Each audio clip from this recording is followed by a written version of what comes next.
good morning to you, Kenyan citizens. Welcome. This is the Current Affairs segment. It is your trusted source for the latest news, insightful discussions, and impactful stories shaping our nation and beyond. I'm Angela Kabete, and together with Kimotho, we'll dive into the latest headlines and uncover the truth behind the news of what has been happening that is in our country and beyond. So stay tuned as we break it down right here, right now. Kimotho, a very good morning to you. Good morning to you. Unaendeleaje? Endelea vizuri. Uko salama? Kabisa nashukuru. Salimia watazamaji. Nataka kuwashukuru na kwa vile kuwakaribisha kwenye show na ili tuweze kuangalia ni yapi ambayo yanajiri siku ya leo. Yaliyomo. Yes. And before anything else, it is always our norm to give them that is the verse of the day. Yes. And I read the verse of today comes from that is Romans 12:2 and I read. It says, do not copy the behavior and customs of this world, but let God transform you into a new person by changing the way you think. Then you will learn to know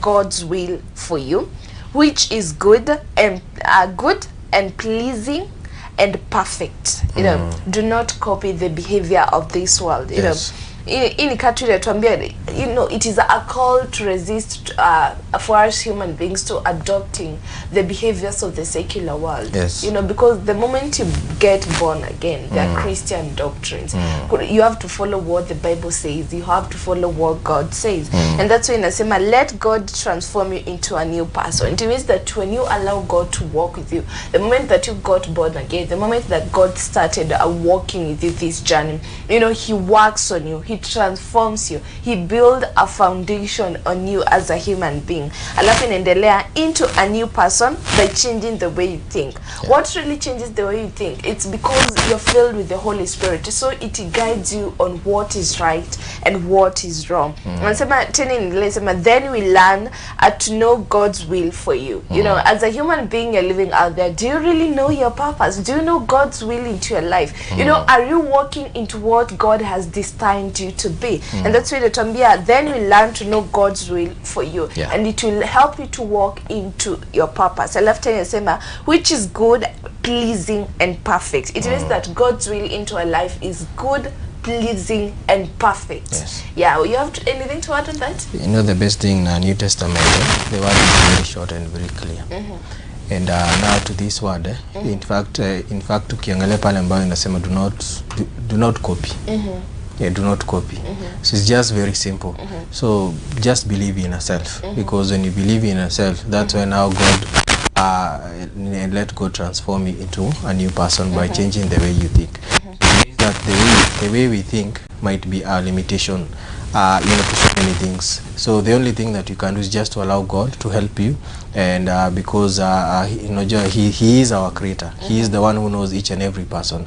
So it's just that simple. Give yourself to God, let God now transform you, so that now things may, you know, may work out very well. And ukiangalia pale verse ya mwisho ambayo inasema then you learn to know God's will for you, which is good and pleasing and perfect. So unaangalia sasa wakati sasa unaachana na your normal thinking, unajiachilia kwa Mungu. So it means that you know, your ways are going to be good, pleasing, and also going to be perfect. So this is a verse ambayo itapatia watu wengi encouragement. Just believe in yourself and keep moving. Oh, I love that. Just believe in yourself and keep on moving. Yes. So Kimotho pasi. And now, let's dive into what has been happening. You have a Daily Nation with me. I have the Standard newspaper. And I'm a Daily Nation, and let me read the highlights of what we'll be checking out today. I can see here there are things to do with that is law and crime.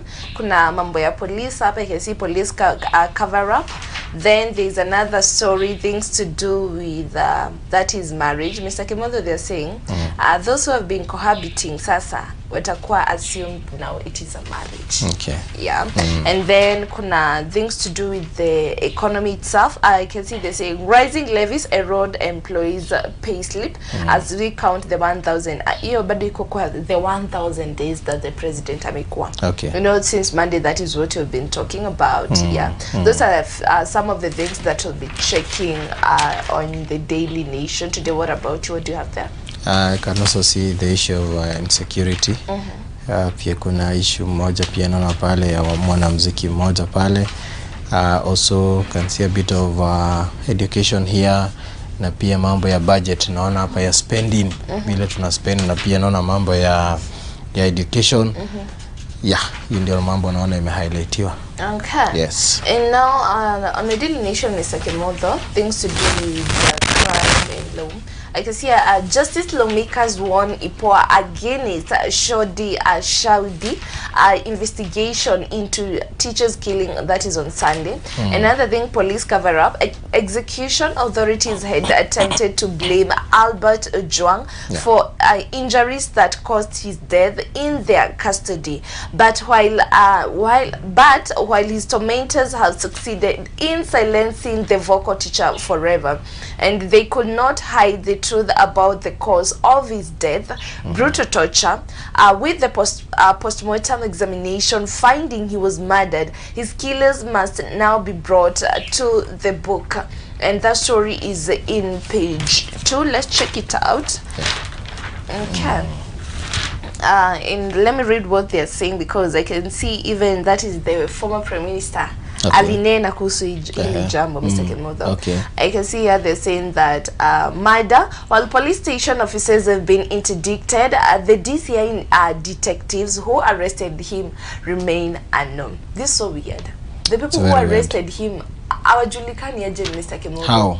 Aje sasa. Tokosaje kujua. Au watu walitumia gari ya polisi, Mr. Kimotho. Yes. Mbona wajulikani? So ni cover up. They're trying to cover up this story. You know, this is not right. And they say police cover up of teachers' death exposed amid queries on names of arresting officers. A post-mortem report exposes police lied that Ojwang hit his head on the cell wall and finds that he was assaulted, tortured to death. You know, Mr. Kimotho, unakumbuka ile story ya self-abduction. Sasa wanataka hii kesi sasa ni self-torture sasa. Wanataka kusema. You know, this is not self-abduction. You can't cover up everything. Yeah. Kuna ingine inaji-expose to yenyewe kama imeshaji-expose. Because unajua walifanya postmortem. Yes. Na waliona. Yes. Alafu wanasema an attempt by the police to cover up how a teacher died in custody has unraveled after a postmortem examination yesterday exposed that he was tortured to death.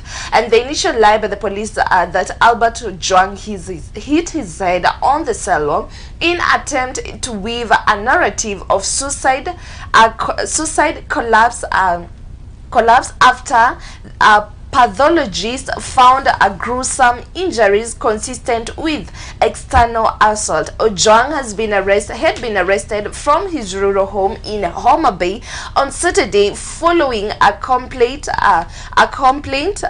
against him by the Deputy Inspector General of Police, Eliud Langat, and locked up at Nairobi Central Police Station, only to be reported dead hours later. You know, I'm wondering what transpired in between, that is Homa Bay and Nairobi. Now, kwani Homa Bay hakuna police station najengewa? Kuna police station pale, kuna koti kule. So na pia walipita so many other counties. Yeah, because walipita hadi Bomet, wakapita hadi hadi Nakuru, this waweza kufika Nairobi. So it shows that hakuna kitu ambayo ilikuwa inaendelea pale ambayo it was not good. Yes. This is sad, Mr. Kimotho. You can see the National Police Service spokesperson, Mushuri Nyaga, on Sunday initially sought to explain the death of the teacher, Calm blogger, saying the suspect sustained head injuries after hitting himself on the wall. That is what they're saying. Okay. This sad, Mr. Kimotho. But you know, I can also see Harper, that is the former Prime Minister, Raila. This is what Raila said. Ojwang death erodes state police credibility. The leader of the Orange Democratic Movement, that is Raila Odinga, has condemned the death of Albert Ojwang, a teacher and a blogger from Voi. While in police custody, he described this as an erosion of the authority and credibility of the police state. Mr. Odinga said that it was unfortunate that Mr. Ojwang joins the horrifying long list of the young defenseless Kenyans whose lives have been cut short in brutal and senseless circumstances at the hand of the police. Yeah. It is one of a story, very sad story, because it is a life of a 31-year-old teacher. It is just a teacher. Na kile kitu ambacho walifanya ni kupost tu. Vile ambavyo unaweza pata an article uamua tu kuipost pale, and then it carries a lot of issues. Then pia unajua sasa kuna ile report ambayo ilitolewa na, that is the National Police Service, concerned that Albert Ojwang was arrested and akakuwa placed in custody. While in custody, the suspect sustained head injuries and hitting his head against the wall. So that is what they said. But the report ambayo ilitolewa now na the pathologist. Ujua pathologist sasa ni yule mtu ambaye sasa ataenda sasa afanye postmortem na come up with a conclusive answer ambazo ziko pale. Na the pathologist ambaye aliweza kufanya hii kazi anasema that I viewed the body and I'm shocked because what I saw does not match what the police told me. That is now Mr. Opio, ambaye alikuwa that is anaongelesha the reporters. The injury spoke not of suicide but of violence possibly inflicted while Ojwang was in police custody. His face showed signs of blunt, that is a trauma. His eyes were swollen and his skin was bruised. Details that starkly contradict claims that he repeatedly struck his head against the wall. So ukiangalia hii ni ripoti ambayo imeshatolewa sasa na ule mtaalamu ambaye yeye ndiye huwa anaangalia kulingana na kile ambacho kiliweza kufanyika. So this is something ambayo that appear tumeona the MPs wakiput pressure on, but why are they reacting right now? Because this is not the first time that this thing has happened.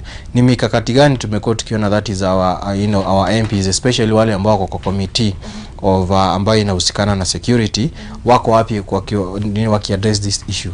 Because today what I address watasema hawa washikwe, but ni mechanism gani ambao wanajaribu kuweka kwa hiyo forces? Because tumekuwa tukiona kumekuwa na excessive force, tumekuwa tukiona na abduction ambazo zimekuwa zikifanyika. Right now wale ambao wamehusika hatujaona wakikuwa arraigned, because they're saying they don't know Mr. Kimotho. So that is very unfortunate because kwanza wiki jana alichukuliwa kwao nyumbani, akapitishwa hizo police station zote ambazo zilikuwa pale. Then from there akakuja akabukiwa hadi kuna OB number ambayo ishaandikwa hapa. So the OB number inaonyesha the police ambayo alibook huyo mtu. So it means that hii kitu kuifuata ni kitu ambayo iko na njia rahisi sana. At the same time kuna the deputy inspector general ambaye yako interdicted. So yeye mwenyewe sasa ndio wanafaa sasa kwanza yeye mwenyewe kwanza anafaa kwa either amesha resign kwanza ama ame step down hadi investigation ifanye nini iendelee. Because you know the irony in it was the inspector general was given that is a police press ambayo ilikuwa pale, and huyu ambaye the deputy wake alikuwa amekaa hapa kando. So it has raised a lot of questions because even now the family, the father, he's also in so much trauma, and the father is asking, please President William Ruto, help me as a Kenyan who pay taxes and do justice to us. So ukiangalia pia it is ni kitu ambayo iko na a lot of pain, na pia the same time pia tuliona pia kulikuwa na the protesters ambao walikuwa pale, they were demanding justice now for honor for this young man. And by the way, CS wa interior amenyamaza, tujiona kitu statement. What is not happening? Yeah, because pia naona hapa that is Murkomen remains mom as shows Ojwang's killing. Ameenda wapi CS wa interior? Because yeye ndiye anafaa akuwe pia apeane hii press statement na pia anafaa pia na guidance. investigation. No, he's not the hiyo si kazi yake kufanya investigation. Kuna ile department ambayo inafaa ifanye investigation. At the same time kuna IPOA ambao pia ndio huwa wanahusikana na haya mambo yote ambayo yako hapa. So it is a story ambayo ina raise a lot of questions. Na ukumbuke the same period ambayo tuko nayo, it is the same period ambayo kulikuwa na demonstrations zile ambazo zilikuwa za Gen Z. So something needs to be done, justice need to be wale ambao walihusikana wanafaa wakuwe arraigned so that now pia kuzuia mambo kama haya yafanyike, because they have been quiet na imekuwa ikifanyika kwa sababu sio hii peke yake ambayo ilikuwa pale. Pia Nakuru bado kulikuwa na kesi ambayo pia ilikuwa imefanyika na pia kulikuwa na demonstration ambazo zilikuwa pale because police walienda kufanya kazi yao, and then that is wakati walikuwa kwa hizo raid kuna mtu ambaye alikufa pale. So it is a story that they need our members of parliament, they need now to do a lot. Wafanye investigation, waangalie is there something wrong in our police forces, because if there is something wrong ambayo iko pale, it needs to be addressed, because unajua security forces ni ambao sasa tunategemea kuweza kufanya mambo kadhaa upande wa that is our security. So something needs to be done. We need pia tuliona the speaker pia aki address this issue. So we are really hoping that the leaders will come out with a solution that is needed. And now, Mr. Kimotho, the police are being paid to protect the people and law, not to kill people. Kuna zile sheria ambazo ziko pale wakati maybe ndio waue mtu ama shooting, kuna yale mambo ambayo yako pale, case of danger, in case of the other person trying now to repel back na mambo yale mengine. But we really say that unajua it all goes back to the training. Because training ambao wamefanywa wengi wamefanywa na kudeal with real issues, violence na mambo kama yale. But kuna hizi mambo ambayo sasa tumekuwa tukifanya sasa ina deal na mambo na the social media, because huyu kijana kile kitu ambacho alifanya ni kupost. Unajua there is a politician who was saying Mr. Kimotho yesterday, kama ufresh na what that person has posted, piga a block. Piga a block. That's why now we are saying that people need now to come up and now try to address issues in according now to the current situation ambazo tuko nazo. You cannot solve things in the old way and yet now we are in another new system ambayo tuko nayo. So something needs to be done, because now to avoid such cases to be done in future. Yeah, okay. Yes. And away from that, or you have something to add before I dive to something else? No, we can go to something else. Okay, matters to do with the economy, that is on page 8 of the Daily Nation. Economy reduced, workers earning have depressed demand for goods and services, bringing cash flow problems. And they're saying how rising levies have eroded payslips of Kenyans employees. This has breached employment, that is Act 207, which prohibits employers from deducting more than 2/3 of the basic pay. But that is what is happening. And they're saying the deductions, so we highlight the deductions here. They are saying shrinking salaries as deduction mounts. And in the health, when it comes to the healthcare, since October 2023, the Social Health Insurance Fund, SHIF, deducts 2.75% of gross earnings. And when it comes to the housing levy, a 1.5 deductions began in July 2023 until December 2023. Both are subjected to double taxations before the Tax Law Amendment Act 2024 provided relief. And don't forget the NSSF from February 2024 minimum contributions rose from 420 shillings to 480 shillings, with the ceiling increasing from 2160 to 3,840. Those are the deductions that we are talking about. Yeah, and when I say it's shrinking people's payslips, Mr. Kimotho. Unajua kuna deductions ambazo zimekuwa too much, na especially watu ambao wako kwa wanapokea their payslip monthly, ndio wana feel the pinch, because kuna hiyo house levy, kuna nini, kuna so many other things ambazo ziko pale. That's why we say that first of all, civic education needs to be done to each and every person. Then at the same time kuna ile accountability. Yes, so many deductions inafanywa, but is it worth? Wakati watu wanakuwa deducted, what is happening to our hospitals? What is happening to our roads? what is happening even now to the current situation ambayo tunaona pale. So that's why unaona watu wana feel because deductions zimekuwa zikiwa pale, but sasa kuna ile impact ambayo watu bado hawajafeel na hawaioni. And you know, Mr. Kimotho, but apart from that, you know, because it's a sharp under, what are Kenyans going to do? You know, live within your means, Mr. Kimotho. Find a way to adjust and cope with the current taxes, because even if we complain, what will happen? You see, the issue is kuna watu wengi wameandikwa permanent so mtu kulingana ile the current trend, unajua tokienda pale bank wanakutishaka statement so that they can see the current trend of your financial transactions. So kuna yule mtu ako permanent kulingana vile amekuwa akiona mshahara wake kiingia, akaenda akachukua long term loan 20-30 years just for example. So meaning is that kukiwa na anything ambayo itakuja ingilia pale itamuaffect because already kuna ile trend ambayo amekuwa akiona. Kuna zile deductions zimekuwa normally na sasa kuna ile loan ambayo amechukua. So ukikuja introduce another thing on top ya hiyo payslip, inamaanisha sasa huyu mtu atarun almost into negatives kwa sababu kuna hii kitu ambayo umeintroduce sahi ambayo haijakuwa kwa zile miaka ambazo zimekuwa pale. So that is now the question ambayo imekuwa pale kwa sababu unajua watu wengi nao huwa wanajipanga. The lenders wanakuambia kuja chukua fanya investment yako then utakuwa na deductio pale pole. So that's why unaona sasa iliweza kuleta that is so many challenges kwa sababu watu walikuwa wameshajipanga. Unajua some of these deductions si deduction ambayo inaweza letwa tu overnight. Ni kitu ambayo unakuwa prepared, inaingia now to the bank. So some of these deduction hadi kule kwa bank bado hawajaweza kufanya nini kuziingiza vizuri sana kwa yule mtu ambaye alilend. So that's why now you can see kuna challenges. That's unaona mtu anasikia uzito kwa sababu yeye hakuwa amejua hii mambo ambayo itakuja. But you know, Mr. Kimotho, that's why people are always advised, please make sure that kwa savings account yako kwenye umesave pesa, make sure that apart from the savings also have an emergency fund, Mr. Kimotho, because of such kind of issues, and also they diversify their streams of income to avoid kukutwa hivyo tu. Unajua sasa hiyo ambayo umesema yeko kando, sasa hiyo ndio imechukuliwa kwa sababu wakati kuna deductions ambazo zimekuja na hazikuwa pale, so inamaanisha hiyo ambayo ulikuwa na save emergency sasa imeshachukuliwa.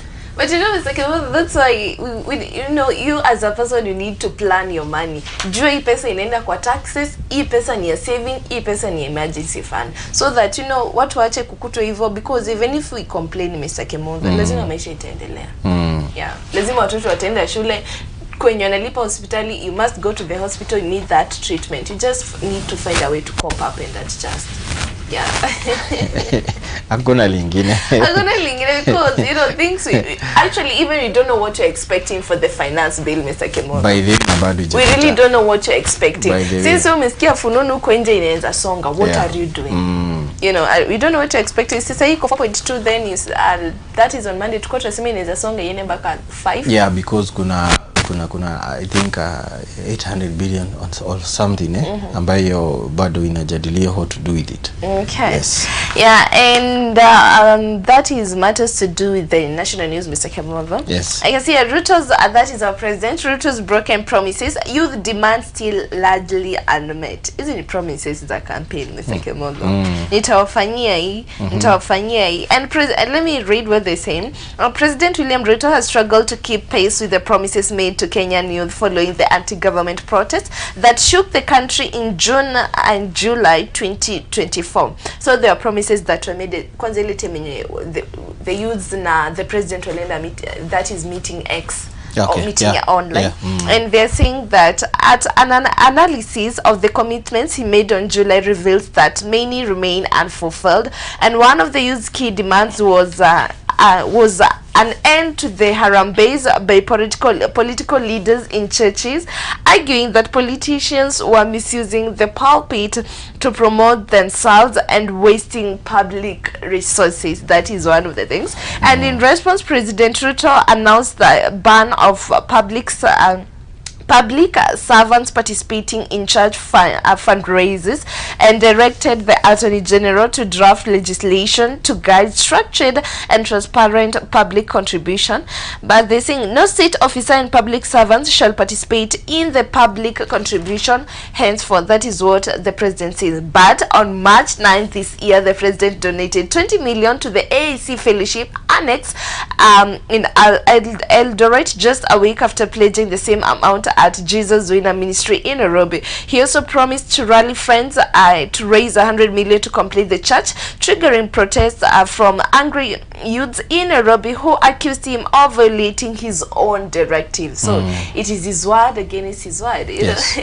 And I continue, Mr. Kimotho, and they say, in fact, barely weeks after the decree, Ruto contradicted himself by offering funds in the church in Daragwa in Nyandarua County. And in also bado unakumbuka ile ya 2024 that is the Catholic Church 2.6 million donation. So this is what the young people are complaining about, Mr. Kimotho. Unajua, it is one hand saying this, the other one said a contradiction of the other.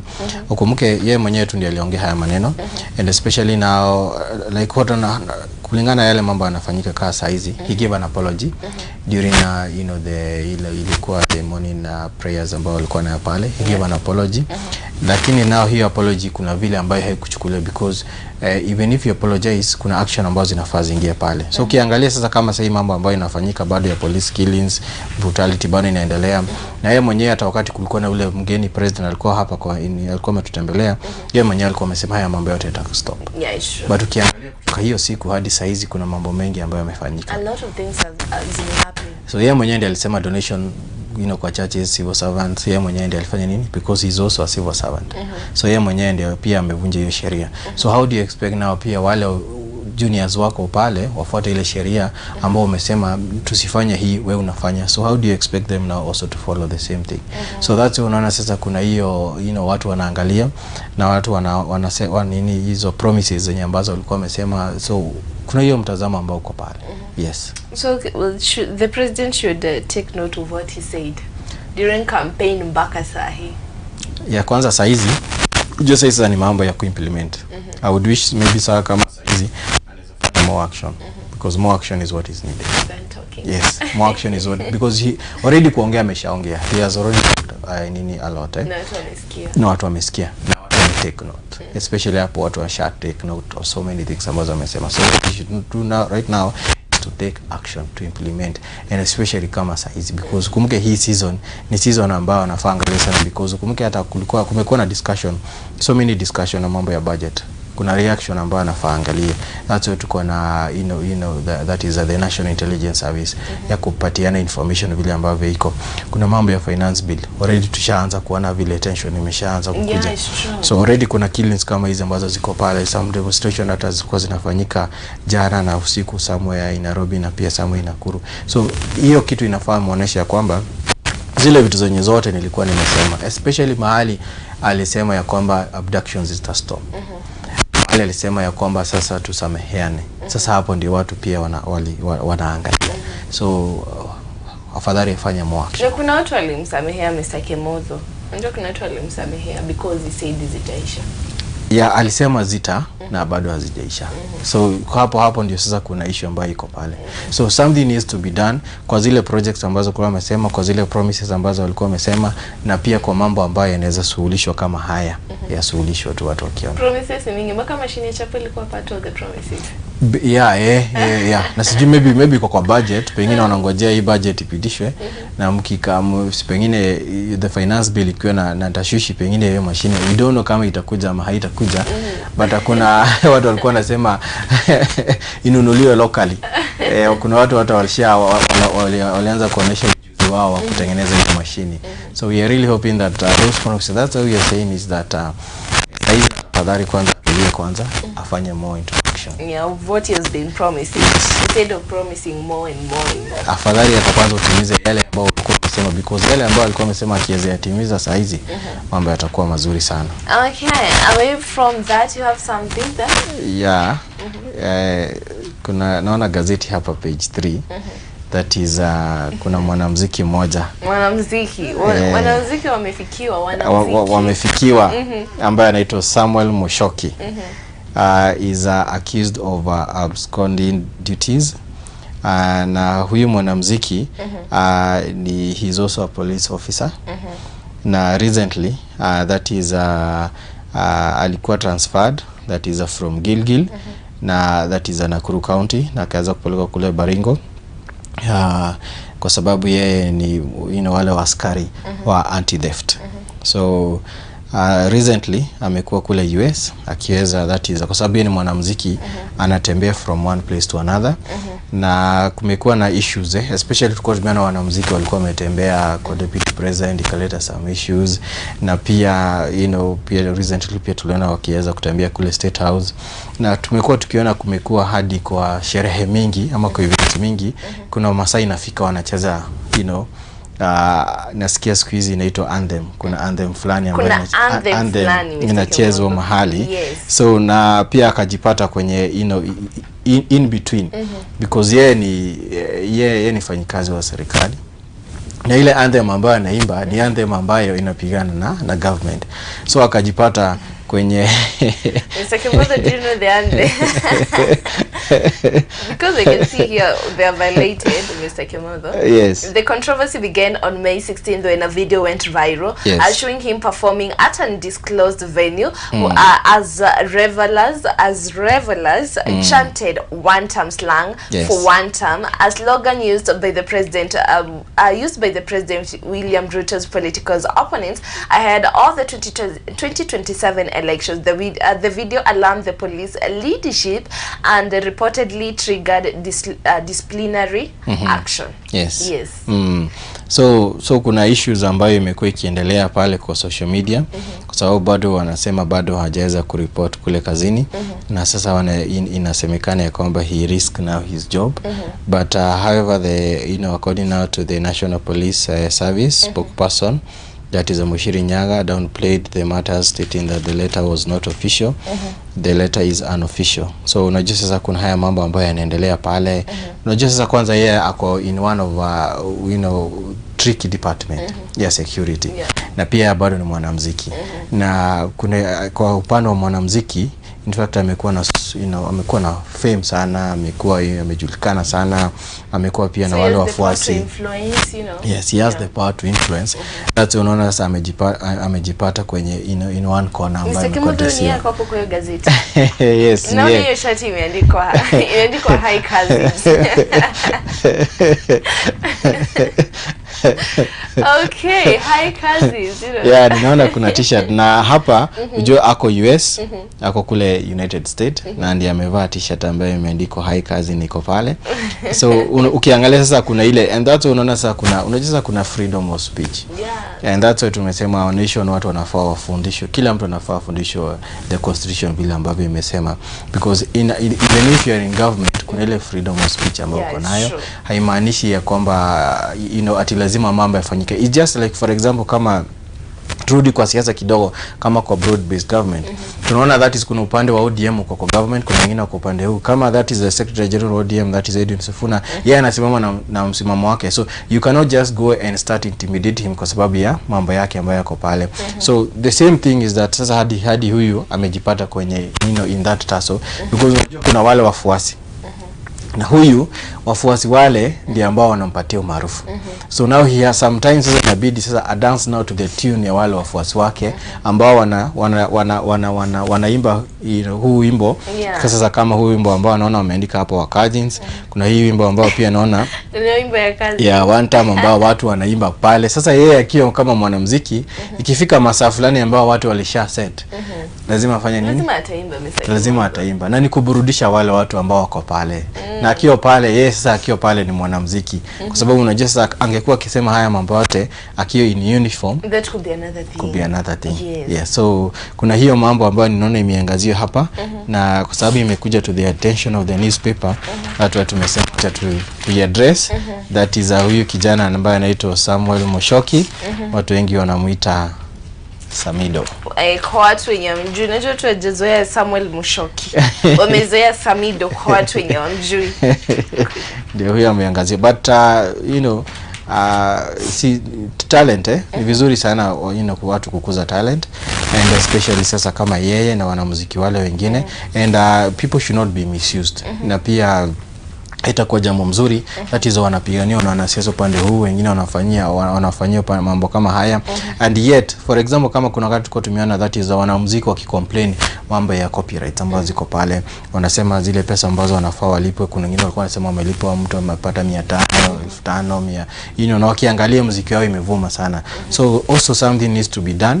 Instead now ya kufocus na intimidation to a musician, they should also now see how they can make them grow, because ni kitu ambayo pia inaweza saidia wale ambao wako na talent, waache kuangalia government haiwapatii kazi, wasaidiwe na hiyo venture upande wao. Yeah, that's true. And away from things to do with what wa mziki. Leo tumezungumzia mziki. Tumezungumzia mziki and the cousins. Okay, away from that, Mr. Kimotho, there's an interesting story that is page 12 of the Daily Nation. But in ilikuwa highlighted still, that is on page 1. Yeah. And let's check it out. There's they're saying, marriage by cohabitation upheld in couples dispute over property. And wanasema, have you been actually I think it's a question, have you been cohabiting with your partner for over a decade without formalizing the union, only for it to be dismissed later as a casual relationship? The court may have your back. So according to the court, if you have stayed for a long time, especially cohabiting with your partner, that's a marriage. They're saying, according to the High Court, cohabiting over such a prolonged period is sufficient to raise a presumption for marriage. And the High Court in Voi has come to the aid of a woman whose partner tried to walk out, denying her rights to the property acquired during their cohabitation, which began in 2003. Mpaka sasa Mr. Kimotho, that's wamekaa sana. Si sana. Wamejaribu. Since 2003. Mpaka sasa na wala wamekaa zaidi. Cohabiting. I don't know kwa Kiswahili kama kwa lugha inajulikana ni kama come stay. I don't know. But unajua pia kwa hiyo report unajua pia wanafaa wa consider kuna zile traditional treaties zenye zinakuwa pale, because kuna wale wametimiza hayo mambo kulingana na traditions zao, wameenda pale wamepewa consent na na wazazi na jamii pale, so I don't know if they wana consider hiyo hapo. Yes. Okay, and kwa hivyo watu wenye wamekuwa wakikohabit know that the court it identifies that as a marriage. And so it means wakiachana, Mr. Kimotho, properties, ile mambo ya properties and shares lazima watu watagawana. Unajua now the problem now yenye inakuwa kotini, you need to prove yourself. Yes. So the proof to that, iko na so many other factors. To prove that you participated in the purchasing of the properties. Cohabiting ambayo kulingana vile wanasema. That's why kuna kuwa na certificate. That's why kuna kuwa kama siku hizi ninaona sasa siku hizi koti inafanya recognition of ceremonial in videos. Na at the same time pia kama kuna pia watoto ambao wako pale. So kuna a lot of things, hata kama kotini imepitisha hiyo, bado pia wange insist on ku-regularize that marriage. Wakati umekaa sana ifanye ku-regularize, because sasa wakati sasa in case of any eventualities, kama kuna properties, that's one tumekuwa na kesi mingi ambazo ziko kotini hapa. Yes. Okay, away from that, what do you have there? Tulisema in our nation, we have money. That's unaona kila department inajipanga kwa sababu wakisoma kila siku unaona kuna pesa. Na kuna we have one hero that she needs now to be recognized, the control of budget. That is Margaret Nyakango. President office spends 3 billion in 9 months. Wait, 3 billion. The office of the president spent 3 billion in the first 9 months of a financial year 2024-2025, of which that is 1.2 billion paid salaries, 145.3 that is a million on domestic travel, 16.9 million as went to utilities, supplies and services. Then she said the office of the deputy president spent 2.2 billion in the 9 months in the first 9 months of the financial year 2024-2025, of which that is a 717 million paid to salaries, that is a 196 million went to domestic travel, 22.9 for utility, supplies and services. Domestic travel. Yes, domestic travel. So wakati that is wanakuja Kisii, wanakuja Nakuru, wanaenda Mandera, wanaenda wapi, hizo ndio domestic. So you can see they are also very expensive, because ukiangalia sasa 143 million on domestic travel. So that is now the report about the office of the control budget ametoa, and it surprises a lot, because tuliongea mambo ya priorities. That's unaona walimu wakisoma kama mambo kama haya na doctors hakuna kitu mbao unaweza wa convince there is no money. Yeah, it's true. I love to know, remember in the highlights that tulisoma at the budget here to expect. Yeah. The office of the president ipiongezewa. And we are not saying that the office should not be given any amount of money, but we should also see even them wakijaribu now to minimize on some of the issues, because you can say that is 145 million on domestic travel, because even if you do your maths, coming from Nairobi even to Mandera out of seme ni kila siku ama ni kila wiki, it doesn't amount to this, wakati hospitali hazina madawa. Unaona, wakati that is bado kuna issues na mambo na education, na at the same time bado kuna some of the issues ambazo zinaendelea into our nation. So it tells you that something needs to be done, and priorities need to be laid well, and especially kama size we should see also now kwa budget ya that is hii mwaka ambayo inakuja, that budget tungefaa tukiona that is some of the issues ikiweza kuaddressia vizuri pale. So hiyo ndio naona report ambayo imetoka kwa control of budget. Yes. Waangalie maneno Mr. Kimotho. Waangalie maneno. Especially things to do with the budget. Yes. Yeah, iweze kuangalia vizuri. Yeah. Another interesting story in Kilifi. What happened in Kilifi? In Kilifi. Thieves steal judges' laptop and phone. How daring. They're so daring. They are so daring. So that is this raided Justice Agnes, that is in Kilifi home on Monday, stealing that is a MacBook with a sensitive court document and an iPhone. So this is one of the report ambayo naona mehaletia hapa na DCI. So watu wa Kilifi wameamua kwenda overboard, because ukiona mtu akiamua kwenda kuibia judge, huyo ni mtu ambaye ameamua kabisa, na pengine hata sijui kama ameangalia zile repercussions zitakuja, because unajua sasa hizi ni very sensitive documents ambazo ziko pale, ya laptop na simu ambayo iko pale, and it shows that kulingana na mahali watu wamefika, ukiangalia crime ikifika hadi mahali kama pale, watu ambao hawagopi na ni kinini ambao wanaenda kufanya pale, shows that something needs to be done. Yeah. Yes, that is one of the report ambayo ninaona hapa imekuwa highlighted huko Kilifi. Something kama hiyo iliweza kufanyika, and we are really pleading that we should not look for negative ways of survival. Yes. Let us always be positive, because even if you use that negative way, the law is going to be upon you. Yes. And as we wind up, Mr. Kimotho, yeah. Page 15 of the Daily Nation, kuna cartoon iko hapa. Hii cartoon iko na mzee amevaa that is hii ni sweater ya grey, cream white, na iko na bado iko tie ya green, alafu imeashwa candle. This is a candle imeandikwa share cousins.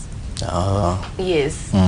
Alafu unaona pale kuna socket ya steam iko loose, imeandikwa dark tribal past. Yeah, huko this big. So inamaanisha hakuna light pale, sio socket imeharibika. Yes. That's why now is using the candle. Yeah. And kwa nini ni kama anaenda mbele alafu sura yake iko upande wa nyuma. Side nyingine. Yes. Huko this big. Acha watu waende waangalie. Waone watu wamedi na I might have some ideas who could be. Lakini we want Kenyans watafakari watu wamedi na. Wacha tuone tufanye variation pale kwa tuone watuambie wewe ni nani according to you, talk to us on 0799200100. That is our top number. Still on social media handles, that is on Facebook and YouTube at Mizpah Tv Kenya. Mr. Kimotho, as you wind up, what do you have to tell them? So there are so many stories ambazo kwa newspaper. It is always good to grab and be informed. Also want to say thank you for joining us and being with us, na tunashukuru sana. You can always remember to leave your comment.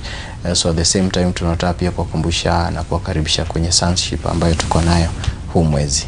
Yeah, Yes. and the sonship will be happening, that is from this June, from the 23rd to the 27th, here at Mizpah Present. And you know, this is a gathering that is seeking to restore the hearts of the sons and the fathers together. You know, you're a minister, you know, you're a leader, you know, you're a bishop. Nyinyi wote mmekaribishwa. For more information, please talk to us on 0727766553. Note Saidika. Thank you so much for tuning in for this amazing segment. That is the current affairs. We're always here to make sure that you stay updated of what is happening, that is in our country and beyond. And don't forget, this segment has been sponsored by Stark Institute and Driving School. The courses that they offer, that is ICT, hospitality courses, cosmetology, and driving courses. They have various branches in Nakuru County, but the main campus is in Joro Town on the Egerton Joro Road. If you're interested, you can visit their website on www.starkinstitute.ac.ke and register online to get a 10% discount. And still, you can